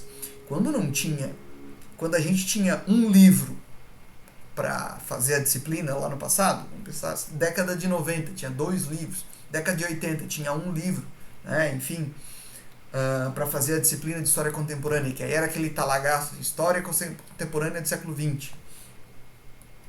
Quando a gente fazia, né, esse livro, esse era um livro que também era um, vamos dizer assim, um livro de história geral, mas ele estava dentro de uma determinada corrente historiográfica, ou marxista, ou cultural, ou política, enfim, né? Esses outros livros que a gente vai encontrar no mercado, enfim, o que o pessoal chama que é coisa de aeroporto, né? Biblioteca de aeroporto, mas ninguém mais está voando, enfim. Esses outros livros da coleção, por exemplo, Pressa, eles não estão conseguindo, eles não conseguem se filiar a alguma teoria. Não tem uma... eles são muito rasos. Eles não apontam para nenhum lugar. Então, nesse sentido, eu falo, ver um documentário no YouTube é até melhor. E aí, tipo, eu até falei no passado, né? No passado, quando a gente não tinha YouTube ou tinha uma coleção, né, de VHS, enfim, né, ver VHS era uma coisa assim, meu Deus do céu, que era difícil ter acesso a conhecimento, fazia sentido comprar esse tipo de livro. Hoje em dia, que a gente tem esse tipo de informação por outros meios, para mim não faz sentido algum. E aí, né, é claro que, né, existem correntes, existem estruturas de poder que vão definir, né, quais são as questões que vão ser mais pertinentes, que vão estar na ordem do dia, né, que vão disputar prestígio. E aí é importante a gente levar em consideração, né, um outro elemento, que é a questão histórica. Ela só é formulada não só no âmago da profissão, mas também de uma sociedade e por pessoas. Então a gente vai ter uma dupla polaridade que vai estar vinculada à questão que a gente vai nos ligar, né? Por exemplo, o professor de vocês, professor Alfredo, quando eu vou fazer um texto, um artigo que eu quero publicar, porque tem que publicar, porque a vida é assim, beleza. Eu vou fazer um artigo. Eu tenho que lidar com demandas da sociedade e, ao mesmo tempo, demandas do campo, para que a minha questão tenha validade. Então, lembra que a gente falou lá no começo da aula do Pierre Bourdieu, da questão da refração? Quanto mais autônomo um campo é, maior o seu poder de refração e tal. Beleza. O campo da história, ele não funciona assim. O campo da história, a legitimidade no campo da história está em o campo ser autônomo, né? Essa legitimidade está na minha capacidade de ver o que o campo quer discutir e ver o que a sociedade quer discutir e botar isso junto. Então, quando eu faço, por exemplo, eu estava falando do meu caso, né? Eu estou trabalhando com questão ambiental, então eu vou discutir a crise ambiental contemporânea, produzida pela nossa forma de se apropriar dos recursos naturais e as consequências disso para a vida das pessoas e tal e pá. Beleza, estou olhando para isso. Mas eu também preciso olhar para as questões teóricas, né? Então aí, por exemplo, eu olho para, né, a história ambiental, ela permite a gente olhar a materialidade da vida, né? A vida material volta para a discussão historiográfica, né? Porque, como vocês viram em introdução, no final do século XX, especialmente a década de 90 em diante, a gente tem a história cultural, ela nasce antes, mas no Brasil a história cultural ela vem com mais força. E o que a história cultural tem como principal elemento? Que é a cultura, que define todo o resto. Ou seja, são as questões culturais que vão definir estrutura social, estrutura econômica e outros elementos da vida. Só que, né, no meu campo, né, na história ambiental, a gente vai ter, quando o meio ambiente entra, e aí a gente vai ter as questões materiais da vida ditando como os seres humanos vão viver, por exemplo, né, independente do que a gente fale sobre o coronavírus, ele é uma realidade. independente da construção narrativa que a gente faça para dizer, esse vírus aí é uma gripezinha, não vai pegar ninguém. Independente de eu acreditar nisso ou não, o vírus vai pegar as pessoas. Então tem uma realidade material. E é essa discussão que a história ambiental traz para a historiografia, que ficou meio perdida nas questões só culturais. Então, assim, eu, Alfredo, faço essa junção. E aí eu consigo publicar o meu material, aí eu consigo, né, juntar, ser lido por outras pessoas, né, o que é o nosso objetivo, é ser lido. Então, esse é o âmago central da disciplina de História. É conseguir lidar com esses dois públicos. Hoje eu estava discutindo um projeto de tese, à tarde, na reunião do laboratório, e aí a pesquisadora, ela está trabalhando com o desastre da Samarco em Brumadinho. E aí ela está olhando para as questões teóricas, né, das questões do desastre, as questões interdisciplinares na forma de lidar com o desastre, mas está lidando com um problema que está aí, porque, por exemplo, tem vale minerando em todo lugar, inclusive em Corumbá, por exemplo. Né? Então ela está olhando para o problema científico, mas também está olhando para o problema da sociedade. Esse é o pulo do gato da história. Se a gente fosse fazer filosofia, por exemplo, né, é claro que a filosofia ela se vincula com a sociedade, logicamente, mas a filosofia ela tem um poder, ela tem uma autonomia maior que a história. Né? Vamos dizer assim, as questões mais da moda não afligem a filosofia, afligem muito mais a história, por exemplo. Né? Porque a história, nós enquanto historiadores, professores de história, a gente está olhando para a sociedade e para a teoria o tempo todo. Pertinência social e pertinência científica. É aí o ponto que a gente já estava tratando. Então, a regra de ouro de um texto histórico bom é conseguir olhar para essas duas coisas. Né? A história ela vai se basear nas demandas da sociedade, porque eu, enquanto indivíduo, me vinculo a essa sociedade, e aí, né, é preciso levar em consideração, deixa eu ver se é o próximo slide, é preciso levar em consideração, aqui, é preciso levar em consideração, né, que demanda social, né, olhar para a sociedade, demanda é uma necessidade, tá? Olhar para as demandas da sociedade, mas enfim, a sociedade é diversa, multivariada, plural. Vou olhar para todas essas demandas? Não, vou olhar para alguma determinada demanda que seja importante para um grupo da sociedade, um grupo a qual de certa forma eu consiga acessar, entender, me vincular. Então, assim, esse é um conceito impreciso, mas é um conceito necessário. E aí ele vai atacar, né? Vocês vão ver que o historiador também não gosta de jornalista. Mas enfim, ou se já não viram, né? Então, para o historiador é importante que essa história seja feita por profissionais, né? Abandonar a vulgarização aos jornalistas especializados, né? Seria tão perigoso quanto renunciar à formação dos professores nos liceus dos colégios. Né? Ocorre que, em geral, a pertinência científica dessa história, tal como dos compêndios, é duvidosa. Né? Frente à pioneira disciplina, a frente pioneira da disciplina, tá? Eu raramente assim, tá? A frente pioneira da disciplina, tá? A frente no caso dos pioneira em teoria da história, né? Raramente presta atenção. É aquilo que a gente estava falando, de que eu tô olhando para as necessidades. O livro História para quem tem pressa não vai olhar para as necessidades do campo histórico. Ele vai olhar para as necessidades de quem quer, enfim, ler como um passatempo. Nem se a pessoa quiser aprender, porque ela não vai conseguir aprender ali nada que sirva a vida prática. Né? Então, esses elementos devem ser levados em consideração.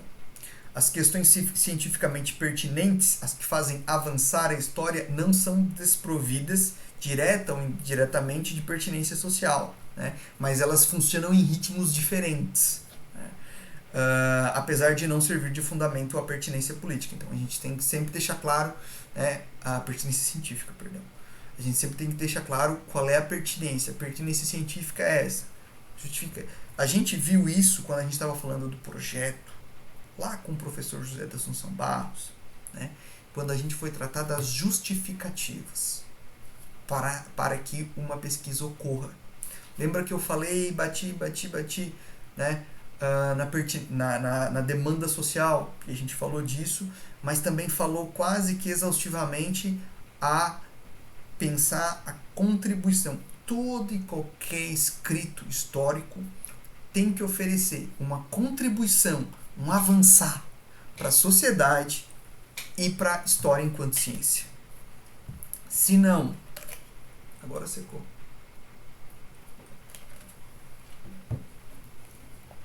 Se não oferecer contribuição para essas duas forças, para esses dois campos, não encontra legitimidade.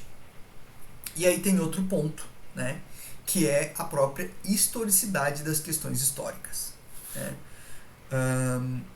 E aí, né, é importante a gente levar em conta. Isso eu já até falei antes para vocês do conhecimento desinteressado, né? Que não existe um indivíduo que não esteja vinculado a interesse. Todo indivíduo tem interesses ou defende interesses, mesmo que, repito, mesmo que não esteja claro para esse indivíduo quais são esses interesses. Um indivíduo que vai escrever uma história do mundo para quem tem pressa é um indivíduo vinculado ao interesse financeiro. Ele não está preocupado em formar, né, alguém, ou ele não está preocupado em produzir um conhecimento histórico que sirva à vida prática para essa pessoa entender, né? Entretanto, eu preciso ter claro, né, que cada época então ela vai impor aos seus um determinado ponto de vista. É aquilo que eu falei para vocês. Eu não posso procurar ambientalismo e sustentabilidade no século XIX. A racionalidade, né, para lidar com, e até recurso é uma palavra de agora, né, com o mundo natural, né, essa racionalidade para lidar com o mundo natural no século XIX era outra. Né? Então eu tenho que ver, e aí eu preciso entender que, né, isso, pensando isso, né, e também pensando até as questões levantadas pelos próprios historiadores, né? Por exemplo, um historiador que escreveu sobre história das mulheres negras na metade do escrevendo, né, uma historiadora ou uma historiadora que escreveu sobre isso, né, quando ele estava ou quando ela estava, né, na metade do século XX, vai ver coisas que as pessoas de agora vão ver coisas que esses historiadores ou essas historiadoras não viram. Então a gente tem que entender, né? Porque às vezes a gente busca julgar o historiador pelo que ele não viu quando ele olhou para a fonte. Mas a gente tem que se perguntar, era possível ver isso nesse momento? Né? Tá. Vai falar de escola metódica. O peso dos compromissos. O enraizamento pessoal das questões históricas. Até a gente já conversou com isso, até lembro que a gente conversou isso na aula passada, foi a Emily até que colocou, né, da questão, quando eu falei do escrever a um senhor, né, e aí quando a gente trata do peso dos compromissos, a gente está olhando para isso, né, para o enraizamento pessoal. Quando eu decidi fazer a minha tese, né, eu contei para uma pessoa e ela falou em inglês assim, claro, my research is my search. O que ela quer dizer? A minha pesquisa é a minha procura. O que é isso? Sempre que eu busco fazer uma pesquisa, sempre que eu busco fazer um projeto, eu estou tentando inicialmente lidar com um vazio dentro de mim, enquanto pessoa. Né? Eu tinha vivido em 2004 o furacão Catarina, o primeiro furacão do Atlântico Sul. Fiquei acordado a noite inteira. Felizmente foram só perdas materiais na minha família e nos vizinhos e tal. Teve gente que morreu em 2004, mas eu não entendi o que aconteceu. E aí eu precisei, né, hoje eu entendo assim, precisei fazer um doutorado para entender. Claro que, né, pelo menos deu para passar no concurso, mas a gente faz o doutorado. A pergunta inicial, né, a dúvida inicial, era uma dúvida minha, né, presa ao meu interesse. E claro, se eu consigo responder. E aí, assim, é claro que eu vou estar o tempo todo lidando com qual a demanda da sociedade, qual a demanda do campo científico, beleza, né? Mas quando eu consigo alinhar essas duas demandas, a demanda principal, que é a minha demanda por conhecimento, porque eu sou uma pessoa compromissada. Primeiro de tudo, né, gente?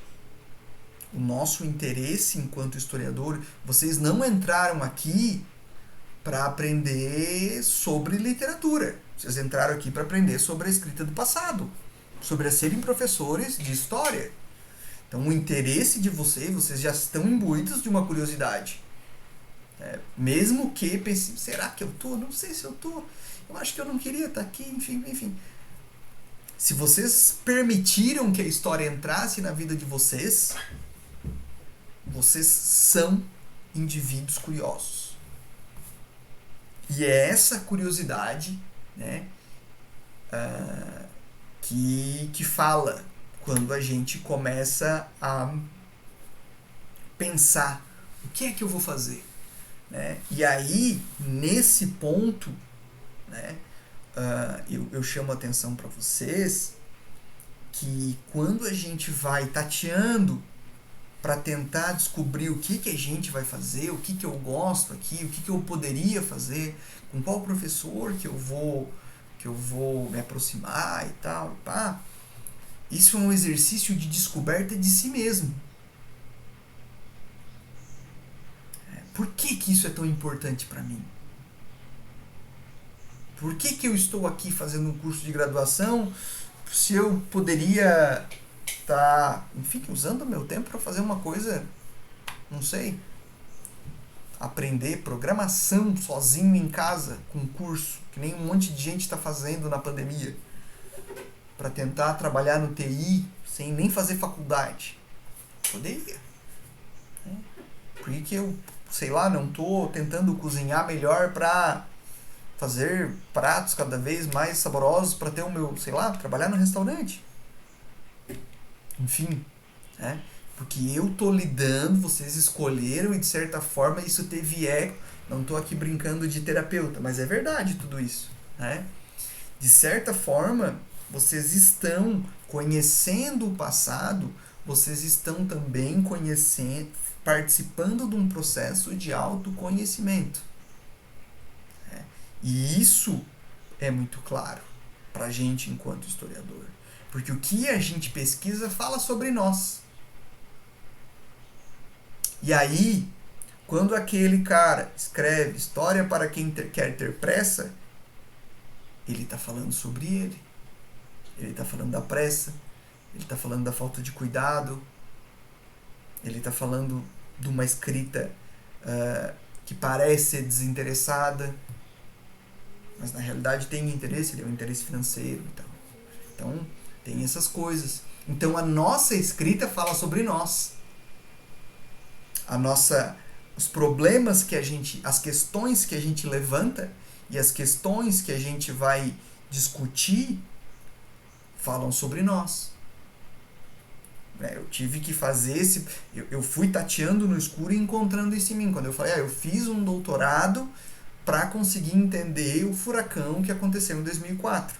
E aí é lógico que eu fiz uma análise de 74 a 2004, entendendo como a população do sul de Santa Catarina lidou com os desastres, para entender, vamos dizer assim, o que aconteceu do pós-desastre, né? Enfim, diversas coisas. A gente pode discutir isso outro dia. Mas isso era uma necessidade minha. E aí a questão, né, dessa necessidade, ela é um problema, professor? Não, ela não é um problema. Ela não é um problema. A intencionalidade, ela é inerente ao ser humano. Não tem como eu escolher fazer uma coisa sem ter intenções. Ah, eu só quero agradar. Não, tu quer ser aceito. Né? Se a gente faz uma coisa, não, eu só quero agradar os outros. Não, tu quer ser aceito, tu não quer só agradar os outros. Tu quer ser aceito por esse grupo. Então tu faz isso por esse grupo. Ah, eu quero ser professor porque eu acredito que a educação pode mudar as pessoas. É isso aí. Tu quer ser professor porque tu, poxa, eu acredito que é uma profissão honrada e que tem dignidade. É isso aí. Então a gente vai escolhendo com base, né, nessas implicações pessoais. E isso vai estar presente na nossa forma de fazer história o tempo todo. É claro que eu não contei para vocês, né, eu não contei para vocês. Eu não coloquei na minha tese, eu não coloquei lá, primeiro parágrafo, eu fiz essa tese para entender o que aconteceu em 2004. Não, eu coloquei.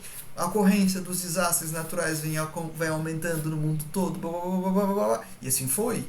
É claro que esses elementos pessoais, né, é claro que isso, aos poucos isso está mudando, né? As pessoas estão... Eu li uma tese essa semana sobre ensino de história e educação rural, que o pedagogo, né, que escreveu, ele contou a história de vida dele, da família, para mostrar como ele se aproximou das questões que ele vai debater. Eu achei fantástico. Achei assim, ó, de uma honestidade tremenda. Por quê? Porque aí a gente entende quais são as intenções desse indivíduo de uma forma bem mais clara, né? Por que as questões chegaram? Porque muitas vezes quando a gente vai, né, ler um texto, por exemplo, né, por que a gente vai ler o 12 lições, eu faço assim como se não... o 12 lições sobre história. Por que o Antônio Proust faz esse livro dessa forma? Será que ele estava no final da carreira dele? Será que ele quis fazer um apanhado, né, 12 lições, quem dá lição é professor? Ele não está escrevendo como um acadêmico, ele está tentando passar o conhecimento dele adiante. Será que ele escreveu quando ele estava no final da vida dele? Será que alguma coisa fez ele escrever esse livro? A gente não sabe. Mas se a gente ler ele todo, a gente vai começar a entender um pouco mais sobre essas questões pessoais que vão estar aparecendo de um jeito ou de outro na escrita, né? Então, para que a gente consiga fazer as perguntas que a gente quer realmente fazer, a gente tem que estar claro pra gente, né? Qual o tipo de história que a gente quer fazer, quais o tipo de fontes a gente quer abordar, quais o tipo de questões a gente quer levantar, né? Professor, para mim faz muito sentido uma história das mulheres, porque eu tenho mulheres fortes na minha família. Eu acho que o protagonismo feminino estava presente na história o tempo todo, só não apareceu porque não estava nos registros. Então vai lá, abraça e corre para isso. É isso aí. Não tem problema algum. Acreditar que isso é um problema é o problema. Acreditar que a escrita da história ela não é plena de intencionalidades é o grande problema aqui. E aí ele vai usar até o Benedetto Croce para dizer que toda a história é contemporânea, no sentido de que toda a história ela é produzida a partir de necessidades do presente, né? As questões que vão ser as questões que vão nos mover ou que vão mover a pessoa a escrever um livro de quase 300 páginas, né? O que levou esse indivíduo a ficar longe da família dele para escrever esse livro aqui? Porque assim, vocês estão no final do semestre agora, vocês já estão... Meu Deus do céu! Imagina como é a vida de quem escreve um livro, assim, que senta e vai e faz. Se para escrever uma redação é custoso, é difícil, é pesado. Então, por que foi tão importante escrever esse livro que essa pessoa abdicou do tempo com família, do tempo de lazer, enfim, né? Quais são as questões que levaram esse historiador a escrever dessa forma? Essas são as perguntas que a gente tem que se fazer, né? E essas são sempre questões do presente. Opa, deixa eu passar aqui. Beleza. Né? E aí é o que a gente estava falando, né? A gente precisa elucidar as razões da nossa curiosidade, né? Por que é importante conhecer história da escravidão em Corumbá no século XIX? Porque de alguma forma, para mim, né, se eu for fazer essa pesquisa, o meu presente agora, ele está atravessado por relações, por histórias de vidas que tocam nesse passado, lá no século XIX. Ah, ou quando não tocam, professor? Porque às vezes não tem relação comigo, né? Bom, alguma relação com a nossa curiosidade tem. Senão, às vezes, as pessoas não estão estudando a antiguidade, por exemplo, né? E tem relação com a curiosidade das pessoas. E para elas está bem clara.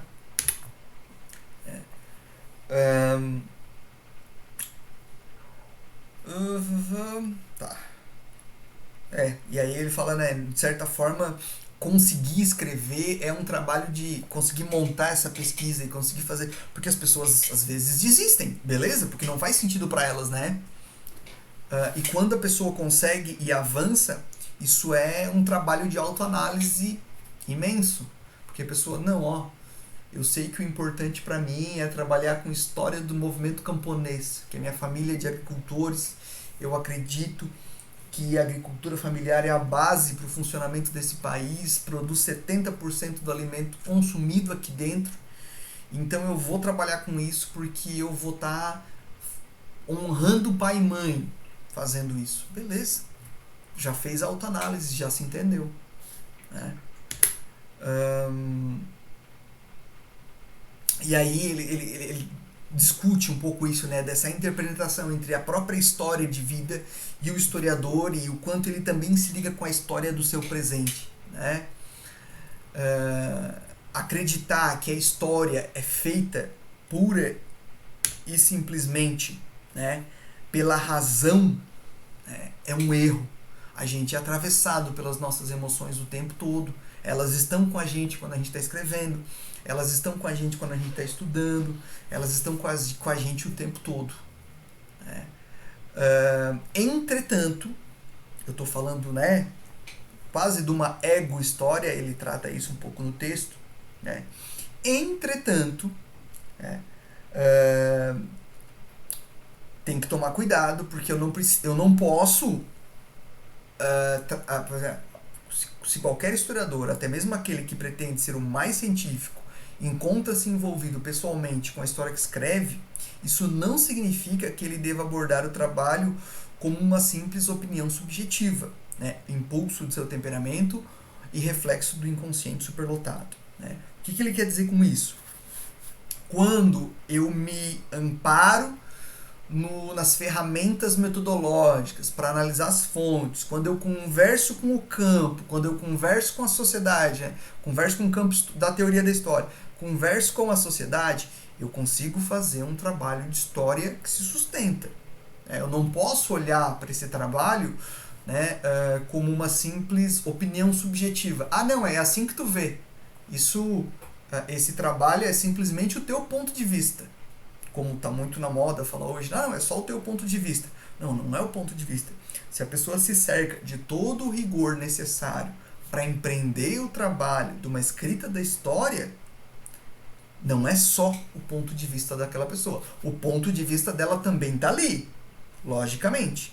Mas isso não é só o ponto de vista, né? A questão do historiador deve situar-se assim, entre o mais subjetivo e o mais objetivo, né? Não tanto o mar nem tanto a terra.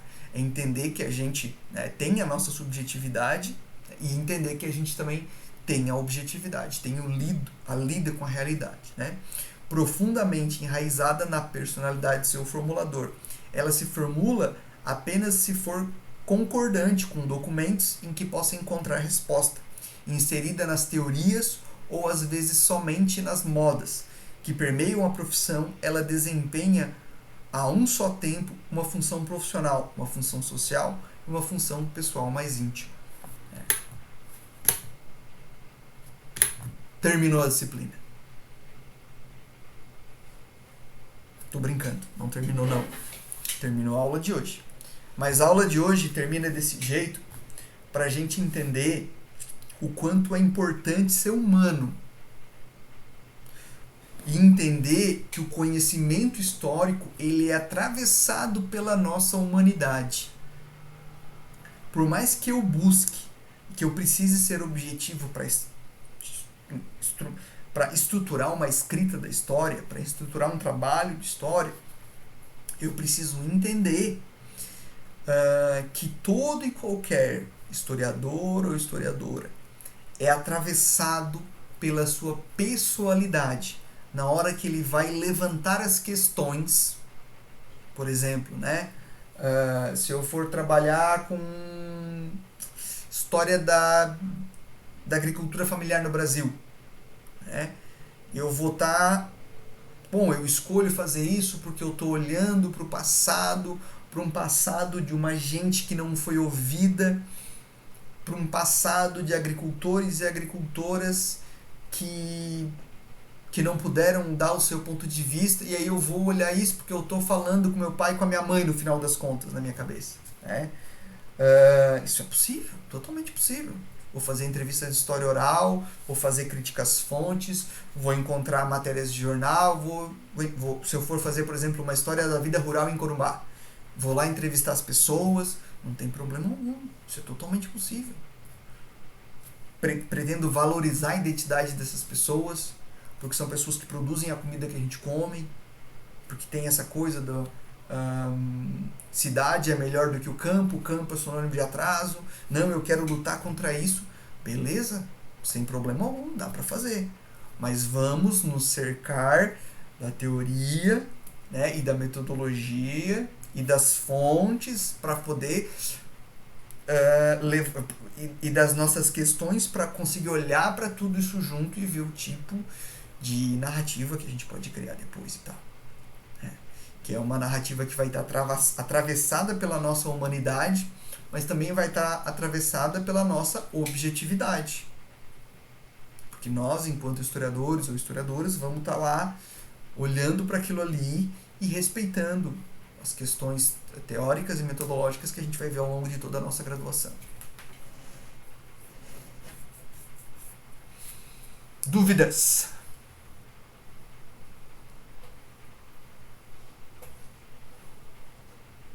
Oi?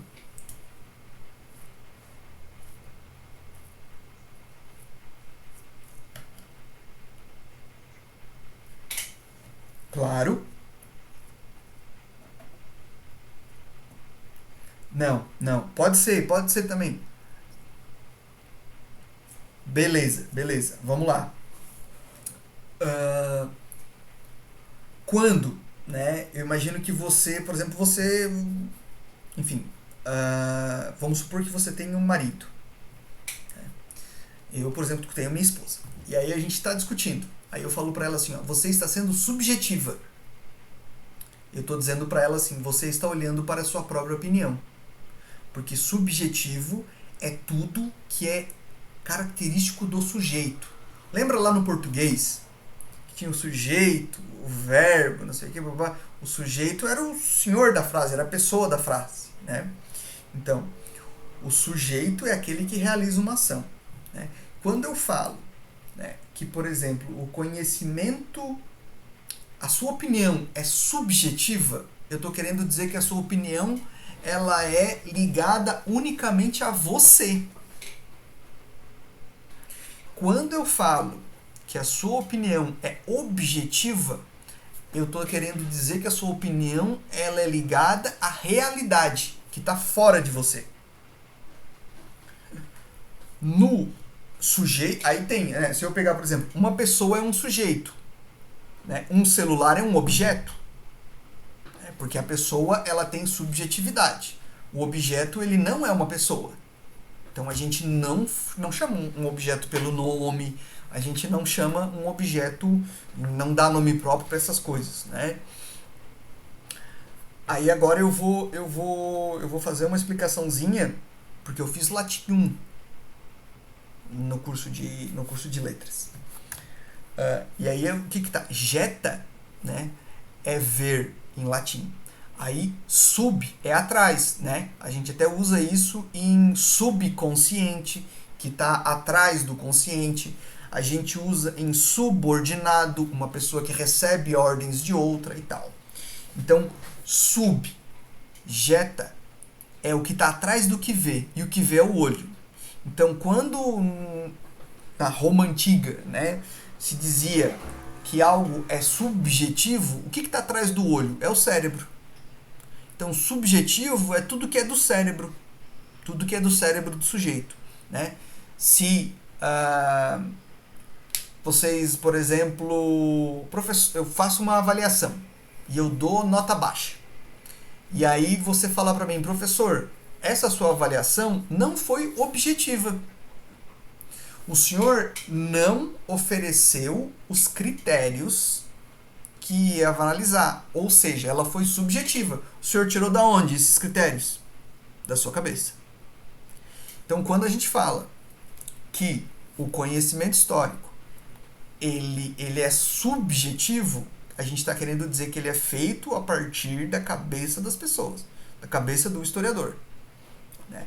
E aí, quando faz subjetivo em contraposição ao objetivo, a gente tende a entender que subjetivo é ruim. Por quê? Porque se o subjetivo é relacionado ao indivíduo e o objetivo é relacionado a tudo que está à frente dele, que é a realidade, que assim se põe, ele não conseguiu dar conta da realidade. Então, quando eu falo que o conhecimento histórico ele é subjetivo, vem na cabeça, e ele é objetivo ao mesmo tempo, eu estou querendo dizer que ele é feito pela nossa cabecinha, né? Porque é a gente que levanta as questões, que vai olhar, mas a gente levanta essas questões olhando para a realidade, olhando para o que está à nossa frente, o que é objeto. Então a gente junta essas duas coisas. O conhecimento histórico ele é subjetivo e objetivo. Normalmente na nossa sociedade a gente faz uma contraposição. A gente entende essa de uma forma a fazer uma contraposição. Ou algo é objetivo, né? Quando, por exemplo, professor Alfredo, seja objetivo, seja direto. Professor Alfredo, resuma, né? Fale, tire isso que está da sua cabeça, né? Porque é o subjetivo, e bote para fora. Então tem várias formas da gente entender esse subjetivo e objetivo. Se tu procurar no dicionário, eles vão botar assim: subjetivo é tudo aquilo que é relacionado ao sujeito. Aí fica meio, né? Mas subjetivo é tudo aquilo que é relacionado à nossa cabecinha, nossa forma de entender. Né? Então a gente fala, se a minha esposa, se eu falo para minha esposa, você está sendo muito subjetiva, né? Eu estou querendo dizer, ela não está vendo o meu lado, que é o lado de fora dela, né? E aí quando a gente fala que o conhecimento ele é subjetivo, nesse sentido a gente pode entender dessa mesma forma. A gente fala assim, esse seu conhecimento é subjetivo, é só o seu ponto de vista, porque é só o que foi visto da sua cabeça. Ele não lidou com a realidade que se põe ao redor com essa sua cabecinha, né? Na realidade. Então, consegui te explicar? Maravilha. Maravilha. Maravilha. Maravilha. Vocês vão ver que a maldição do professor é que a gente vai, não, e aí é isso, é aquilo, é isso, é aquilo, é isso, é aquilo, e a gente vai, foi lá na frente. Opa, onde é que eu tinha que voltar? Tá, lembrei.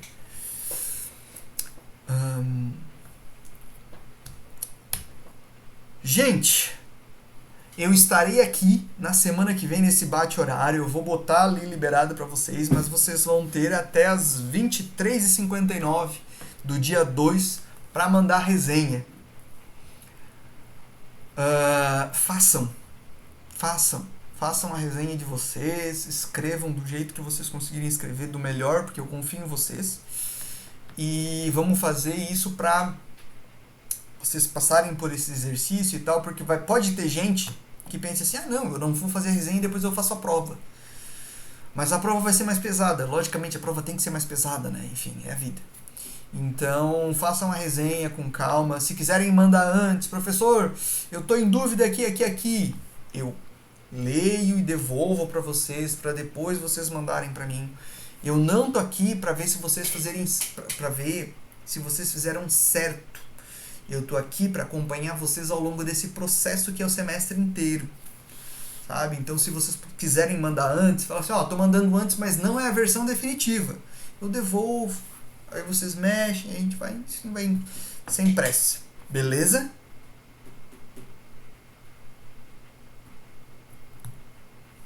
Maravilha. Então, não. Mais fácil? Não. Mais fácil que andar pra frente. Fica tranquila. Não fica ansiosa, Emily. Não fica ansiosa. A coisa mais legal do mundo é dizer para um ansioso não ficar ansioso. Dá vontade de dar um soco na cara dessa pessoa, né? Eu sei como é que é. Eu sei como é que é. Ai. Então tá, gente. Até semana que vem. E fiquem bem, fiquem seguros e seguras.